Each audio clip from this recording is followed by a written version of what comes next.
Hello hi, मी योगिता स्वागत करते तुमचं आपल्या या शोमध्ये, जिथे आपण फॅशन, ब्युटी आणि लाईफस्टाईलवरती खूप छान छान असे DIY शेअर करत असतो.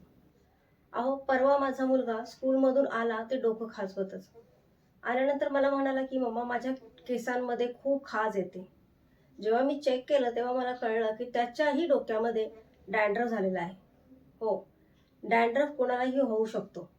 कारण आजकाल वातावरण इतकं थंडीचं आहे, त्याच्यामुळे आपल्या ज्या स्कॅल्प आहे तिथे डेड स्किन तयार होते. हो, जशी डेड स्किन आपल्या स्किनवरती तयार होते, पांढरा-पांढरा थर तयार होतो डेड स्किनचा, तशीच डेड स्किन आपल्या स्कॅल्पवरतीही तयार होते. आणि हीच डेड स्किन जेव्हा आपण जास्ती प्रमाणात होते तयार, तेव्हा तिथे आपल्याला इचिंग वगैरे चालू होतं आणि परिणाम स्वरूपी ती डॅन्ड्रफमध्ये आपल्याला दिसू लागते. इचिंग जास्ती होण्याचं कारण असं आहे, की जेव्हा जी स्कॅल्प आहे आपली ती कोरडी झाल्यामुळे तिथे आपल्याला जास्ती इचिंग व्हायला लागते. तर मी माझ्या मुलासाठी एक घरगुती हेअर पॅक बनवला होता. आयुर्वेदिकच असल्यामुळे आणि घरातल्याच वस्तू वापरल्यामुळे तो कोणीही वापरू शकतो, अगदी लहान मुलं सुद्धा. तर आज मी तो हेअर पॅक तुमच्याबरोबर शेअर करणार आहे. ज्याच्यामध्ये मी अगदी बेसिक वस्तू वापरलेल्या आहेत. जसं की मेथी दाणे. मेथी दाण्यामध्ये जे तत्व आहे, ते तत्व आपले हेअर स्ट्रॉंग तर करतातच, पण मुळं मजबूत झाल्यामुळे हेअर फॉलही कमी होतो. कारण डॅन्ड्रफमुळे हेअर फॉल होण्याची समस्या जास्ती असते. तसंच मी याच्यामध्ये ॲलोवेरा आणि दही टाकलेलं आहे. ॲलोवेरा आणि दहीमुळे आपल्या स्कॅल्पची खोलवर स्वच्छताही होईल आणि तिथे मॉइश्चर जमा झाल्यामुळे इचिंग होणं कमी होऊन जाईल. तसंच याच्यामध्ये मी शेवटी टाकलेला आहे लिंबू. लिंबू हा अँटी डॅन्ड्रफसाठी खूप चांगला असा स्रोत आहे.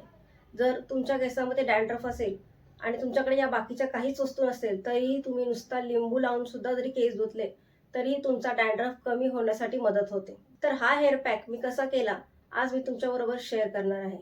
तुम्हीही नक्की करून बघा, कारण डॅन्ड्रफमुळे होणारी इचिंग असह्य असते, मुलांना आवडत नाही. हा हेअर पॅक लावून झाल्यानंतर आपल्या केसांना मॉइश्चरायझर नेहमी देणं आवश्यक आहे. जसं की आपल्या केसांना ऑइलिंग करणं. आपली स्किन जेव्हा कोरडी पडते तेव्हा आपण मॉइश्चरायझर, क्रीम्स वगैरे लावत असतो. पण स्कॅल्पला आपण काय लावणार? तर त्याच्यासाठी केसांमध्ये ऑइलिंग करणं खूप जास्ती महत्त्वाचं आहे. केसांमध्ये ऑइलिंग केल्यामुळे आपल्या केसांमध्ये ऑइल राहतं आणि त्याच्यामुळे तिथे केस कोरडे होत नाही किंवा स्कॅल्प आपली कोरडी राहत नाही आणि इचिंगचं प्रमाण खूप कमी होतं. त्याच्यामुळे जेव्हाही तुम्ही केस धुवाल तर त्याच्यानंतर तुम्ही ऑइल लावतच जा. आपल्याकडे सध्या थंडीचं प्रमाण खूप जास्ती आहे. त्याच्यामुळे ऑइलिंग रोज करा, काहीही प्रॉब्लेम होणार नाही. आणि तुम्ही कोणतेही शॅम्पू यूज करता तर ते व्यवस्थित केसातून निघून गेले पाहिजेत. त्याच्यामुळे केस धुतानाही तो शॅम्पू पूर्णपणे निघून जाईल याचीही दक्षता घ्या. नाहीतर तो शॅम्पू केसांमध्ये राहून तो जर सुकून गेला तर तोही डॅन्ड्रफमध्ये रूपांतर होतो. तर आजचा हा खूप सिंपल आणि बेसिक वस्तूपासून बनवलेला आयुर्वेदिक पॅक कसा बनवायचा तो आज आपण बघूया. पण त्याआधी प्लीज चॅनलला लाईक, शेअर आणि सबस्क्राईब करायला विसरू नका. तर चला बघूया कसा बनवायचा आजचा हा पॅक. या पॅकसाठी मी घेतलेला आहे मेथी दाणा, जो मी रात्रभर सोक केलेला आहे 2 चमचे. तसंच 2 चमचे मी दही घेतलेलं आहे. ॲलोवेरा जेलचा एक पान घेतलेला आहे. तुमच्याकडे जर ॲलोवेरा नसेल प्लांट बेस तर तुम्ही जेलही घेऊ शकता. आणि 1 लिंबू घेतलेला आहे अर्धा कापून. मेथी दाणे तुम्ही सगळे हे मिक्सचरमध्ये टाकून घ्या आणि मिक्सीला त्याची बारीक पेस्ट करून घ्या. ही पेस्ट नंतर काढून घ्या एका बाउलमध्ये आणि त्याच्यामध्ये लिंबू पिळून घ्या. मेथी दाणे आपल्या केसांना स्ट्रॉंग करतं, तसंच हेअरफॉल कमी करतं. दही आणि ॲलोवेरा आपल्या केसांना आणि केसांच्या मुळांना म्हणजे स्कॅल्पला आपल्या खूप जास्ती मॉइश्चर देतं.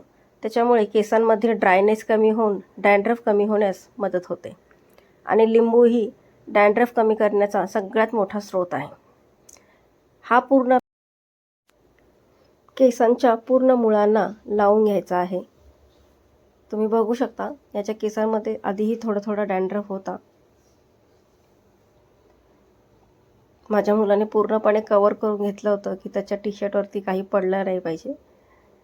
तर हे असं छानशी पेस्ट पूर्ण लावून घ्या. हे थोडंसं लिक्विड झालं होतं दहीमुळे. जर तुम्हाला दही कमी हवं असेल तर 1 चमचा वापरा. मी 2 चमचे टाकलं होतं. छानपैकी ही पेस्ट पूर्ण केसांना आधी लावून घ्या. चांगलं स्प्रेड करून घ्या, कारण केसांना हे पूर्णपणे या पॅकचे तत्त्व मिळाले पाहिजेत. हे असं पूर्णपणे स्प्रेड करून घ्या पूर्ण केसांना, जेणेकरून या पॅकचे जे तत्त्व मुलांनाही मिळतील आणि केसांनाही मिळते. तसंच हा पॅक लावून झाल्यानंतर मी हलक्या हातानेच मसाज केला होता. मसाज केल्यामुळे हा जो पॅक आहे तो मुळापर्यंत छान प्रकारे पेनिट्रेट होऊन जातो आणि जर तुमच्या स्कॅल्पमध्ये कुठे डॅन्ड्रफ असेल तर तोही बाहेर निघण्यास मदत होतो. व्यवस्थित तुम्ही दोन्ही हातांनी मसाज करून घ्या, म्हणजे मुळांशी असणारा डॅन्ड्रफ पूर्णपणे बाहेर निघून जाईल. मसाज करून झाल्यानंतर मी हा पॅक 30 मिनिटासाठी ठेवला होता. 30 मिनिटानंतर तुम्ही केस अँटी डॅन्ड्रफ शॅम्पूने धुवून घ्या किंवा नॉर्मल शॅम्पूनेही धुवू शकता. शॅम्पू करून झाल्यानंतर ऑइलिंग करायला विसरू नका. तुम्ही बघू शकता फरक. पूर्णपणे डॅन्ड्रफ एकाच वॉशमध्ये निघून गेला होता त्याच्या केसातून. खूपच छान रिझल्ट आले होते. नक्की करून बघा आणि याचे रिझल्ट्स माझ्याशी शेअर करा कमेंटमध्ये. तर बघितलं ना, खूप छान असे रिझल्ट माझ्या मुलाला मिळाले होते आणि खूप छान असं त्याला वाटलं होतं. तुम्ही हा पॅक महिन्यातून कमीत कमी 2 वेळा तरी लावा, म्हणजे 15-15 दिवसांनी तुमच्या डोक्यामध्ये असलेला सगळा डॅन्ड्रफ निघून जाईल. हे मी 100% गॅरंटेड सांगते. तर असे छान छान DIYs मी तुमच्याशी शेअर करत राहणार आहे. पण तोपर्यंत आपल्या चॅनलला लाईक, शेअर आणि सबस्क्राईब करायला विसरू नका. तर पुन्हा भेटू नवीन विषय घेऊन नवीन दिवशी. तोपर्यंत stay healthy, stay beautiful. Bye.